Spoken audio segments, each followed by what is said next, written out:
আসসালামু আলাইকুম। চমকপ্রদ আপডেট মানেই বাংলার বার্তা 24। বাংলাদেশের ইউটিউব জগতে এখন তোলপাড় সৃষ্টি করেছে প্র্যাঙ্ক কিং এন্টারটেইনমেন্টের পরিচালক সজীব এবং অভিনেত্রী শায়লা সাথীর বিতর্ক। প্র্যাঙ্ক কিং হল দেশের অন্যতম জনপ্রিয় নাট্যভিত্তিক ইউটিউব চ্যানেল, যেখানে অনেক পরিচিত অভিনেতা-অভিনেত্রী কাজ করেন, এবং শায়লা সাথী ছিলেন তাদের অন্যতম জনপ্রিয় মুখ।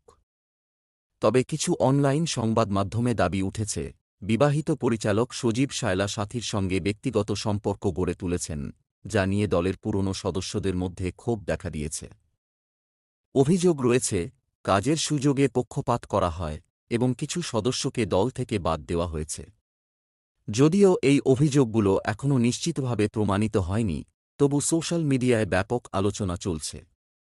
এর আগে ২০২৩ সালে জগন্নাথ বিশ্ববিদ্যালয়ে শুটিং করার সময় শায়লা সাথী শ্লীলতাহানির শিকার হয়েছিলেন, যা নিয়ে জাতীয় পর্যায়ে ব্যাপক প্রতিবাদ হয় এবং অভিযুক্ত ছাত্রকে পুলিশ গ্রেপ্তার করে। বর্তমানে নেটিজেনরা এই বিতর্ক নিয়ে বিভক্ত, কেউ শায়লার পাশে দাঁড়াচ্ছেন, কেউ আবার সজীবকে সমর্থন করছেন। আসল সত্য কী তা জানার জন্য সময় লাগবে, কিন্তু এখন পুরো সোশ্যাল মিডিয়া এই বিষয় নিয়ে উত্তাল।